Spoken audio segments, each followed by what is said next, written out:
welcome to my TED Talk. Hi guys, it's Emma. Welcome back to the channel and happy Asian Pacific Heritage Month. It is the month of May and today I wanted to talk about my personal experience with growing up Asian American, specifically Korean American, as well as kind of tying in my experience with being a Korean adoptee. To be honest, I was a little hesitant to make this video due to fear of judgment, but I've decided that this video is very important to me and important to my fellow Asians out there, and this kind of content needs to be circulated around media. So yes, I have put on my big girl pants and I am doing this. So I'm gonna first start off with just kind of giving you some context and a background on me. I'm 22 years old and I'm Korean American. I was adopted when I was 5 months old from Seoul, South Korea, and I grew up in a Caucasian household.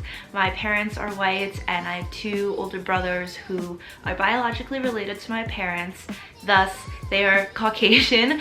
And yeah, I grew up in a very predominantly white community. That's kind of all I'd ever known, and looking back, in a way, I'm grateful that I had that experience. That might seem a little odd, but it truly hardened my shell and exposed me to ignorance and just allowed me to gain a full perspective on how people treat other people and questions that people will ask you even if you don't even know their name, okay? I did face a lot of racism and bullying growing up, especially between, I want to say, like 4th through 6th grade was definitely the hardest years when I went to school in that area. I later had to transfer and go to a private school due to the bullying and lack of diversity. My experience as a kid definitely showed me now how fucking brutal and cruel kids can be. I mean, they're just ruthless and will say whatever is on their mind. Some examples of some comments or questions that I've received over the years that now I find pretty funny. I can sit back and laugh because they're so absurd to me that it's comical, and maybe that's a defense mechanism and a coping mechanism, but whatever works, works. Am I right? So to all my Asians out there, hopefully you can relate to some of these and we can laugh about them together. Like, where are you really from? How much did it cost when your parents bought you? Do your parents like really love you, or is like the relationship just like weird because you're adopted? Are you from North Korea? Well, how do you know you're not from North Korea? So can you see the same that I can see because your eyes are smaller? You're like so pretty for an Asian. Do you like being called exotic? Because like you look kind of exotic. So you're really good at math and science then, right? Because like, you know, you're Asian.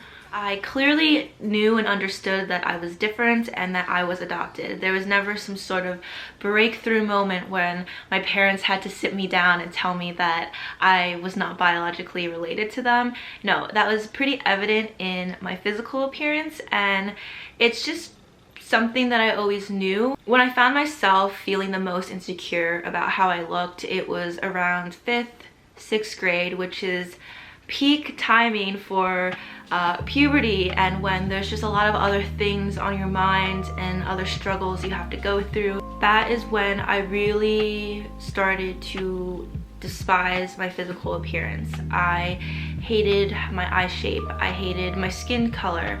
I wanted to look like my peers at school. I wanted to look like my family. I wanted to be blonde, blue-eyed, fair skin, the all-American look.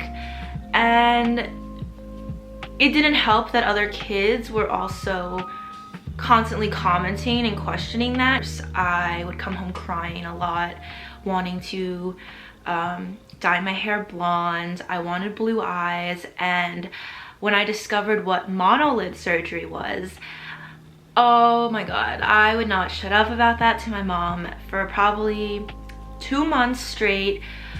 Every day after school, I would beg my mom for like I was like, please, for my 13th birthday, can I please get eye surgery? I want to make my eyes bigger. I want to make them not Asian looking. I feel like I'll be more accepted. People will think I'm pretty. No boy is ever gonna want to like date me if I have these eyes. Looking back, it's really upsetting. So recently in media, there has been a new trend, mostly amongst female influencers, A-list celebrities, and models, and that is the fox eye trend. And personally, I have a lot of concerns about it. I have a lot of mixed feelings when it comes to the subject, just because to me, it does feel like a double standard. A lot of Asian Americans have been relentlessly bullied for their eye shape, and it just seems a little ironic that now having a Asian looking eye shape with the whole fox trend is now seen as beautiful and sexy and exotic, which I hate using that term, but you know what I mean. Like, that's what other people see it as, exotic. Moving on, I want to discuss my Korean culture and how for the longest time I just rejected it.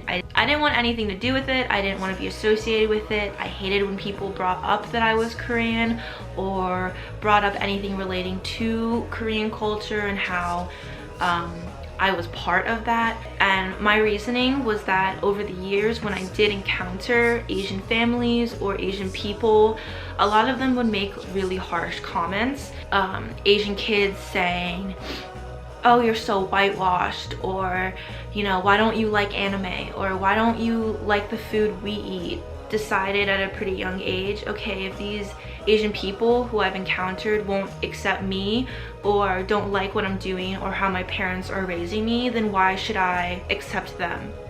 Does that make sense? I guess in my head, I decided, why would I want to bring attention to something that is only going to enhance the fact that I'm different than my siblings, I'm different than my parents?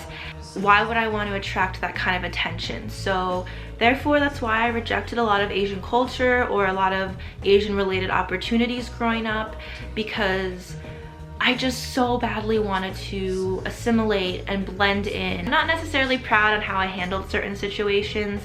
You know, there are definitely times that I wish I had more of a backbone and just had more courage and said, yeah, I don't know this, but are you willing to teach me and be kind about it?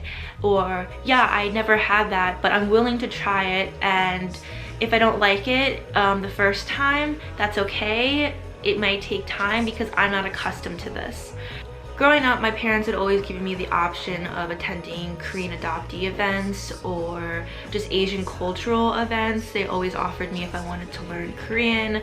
And growing up, my answer had always been no, absolutely not. Again, why would I want to attract more attention to something that I feel so insecure about?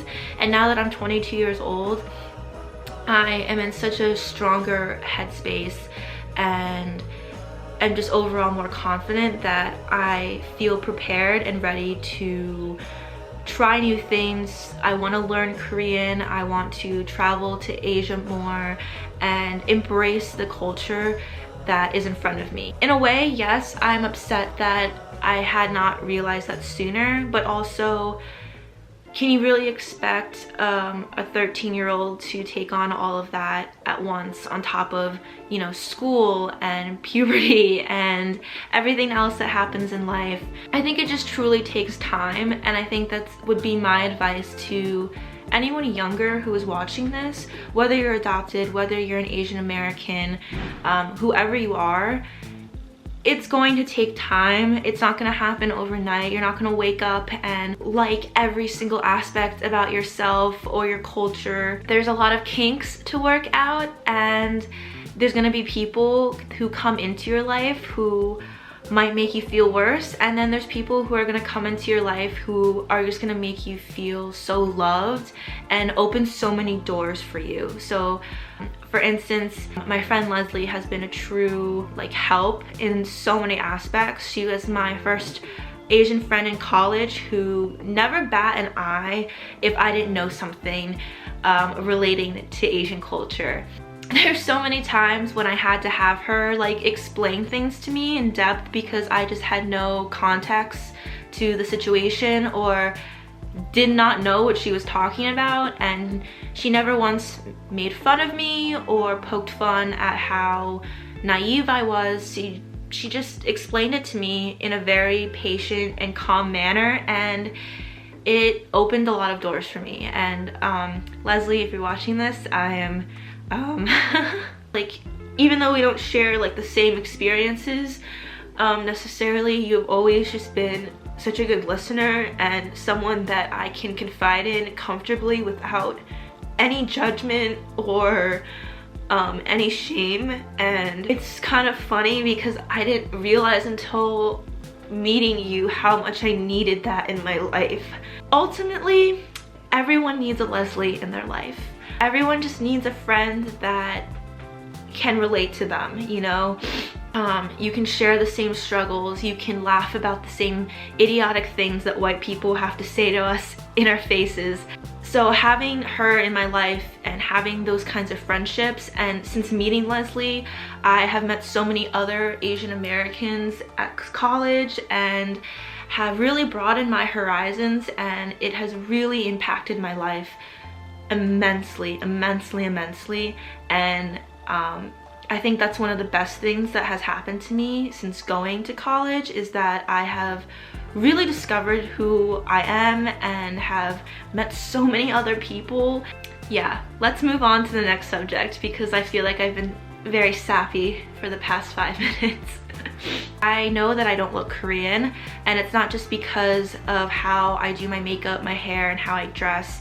Because I know that is part of it. I look very American, but at the same time, a lot of Asians throughout my life have just said, you don't look Chinese, you don't look Japanese, you don't look Korean, you don't even look Vietnamese, like I don't even know what you look like, you look different. And that just made me feel so unsettled for so long, because here I am at a young age being told by other people like me that I don't look like them, and therefore I'm weird. A big thing that Asian people had always told me and my parents is that your daughter's too tan. Why is her skin so dark? Like, what are you doing wrong? Like, keep her out of the sun for God's sakes. But naturally my skin color, my skin tone is more on the darker side. I tend to tan easily, even in the dead of winter. I just tend to have a darker complexion than other Asians, and that's okay. Like, it's fine, it's not hurting anyone. I like it. I like how I look, I like how my skin color is, my skin tone, and if it bothers you that much, then you don't have to look at me. You don't have to be here, you can go home. So yeah, my experience going to Seoul, I know I sound like a broken record, but it was life-changing, and being there and just seeing everything firsthand with my own eyes was liberating, and it just felt like I could finally breathe. I know that sounds a little melodramatic, but it was just finally like this huge weight was lifted off my shoulders, and I could finally relax and feel comfortable in my own skin to a point that I didn't even know was possible. I didn't know I could feel this comfortable. The biggest thing I want to convey to specifically any Asian adoptees is that don't feel like you have to visit your birth country or birth city for adoption purposes. There's no rules or anything saying that you have to search for your birth mother or seek out answers. Anything relating to your adoption story that is for you and you only, if that is something you want to delve into and research, go for it. If that doesn't have any interest to you, then don't feel pressured that you have to do so, or that is the sole reason why you can visit your country. I completely just fell in love with Seoul, and I just have so much love for the people and the experiences that I've gained from that trip, and I'm just so tremendously thankful that I was able to go there and have such a fun time.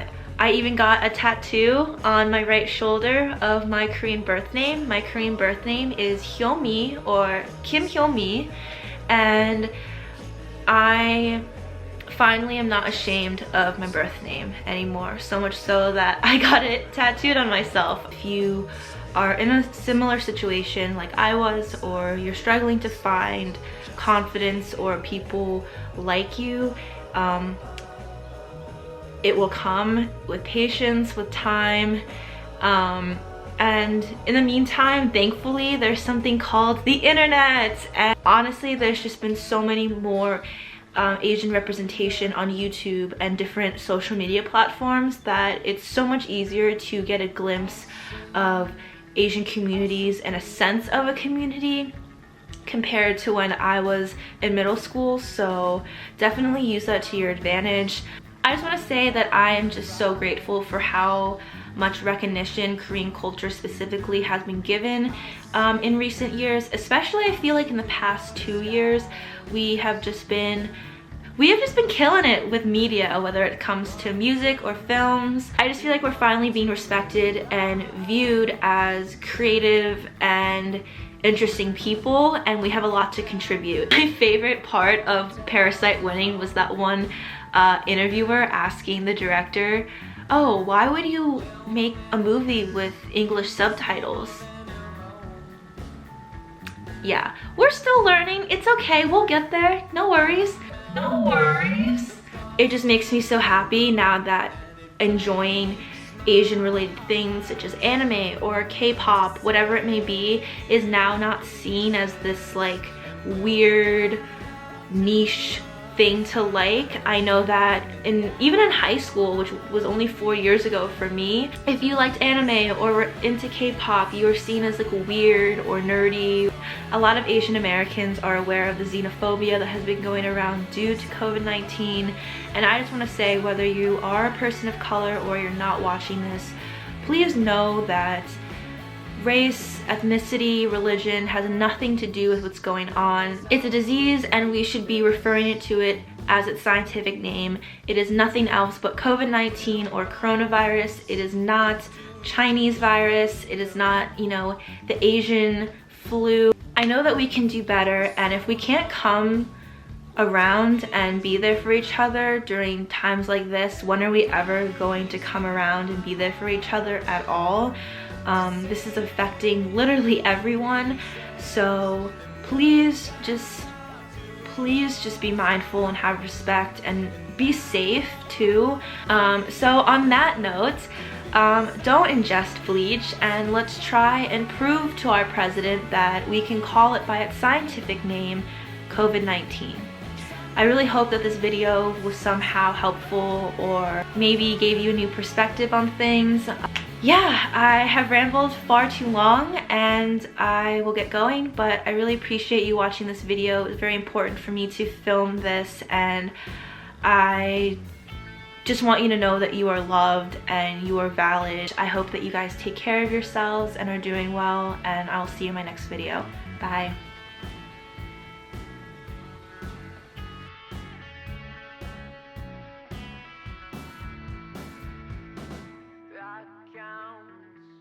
I've been counting and it breaks my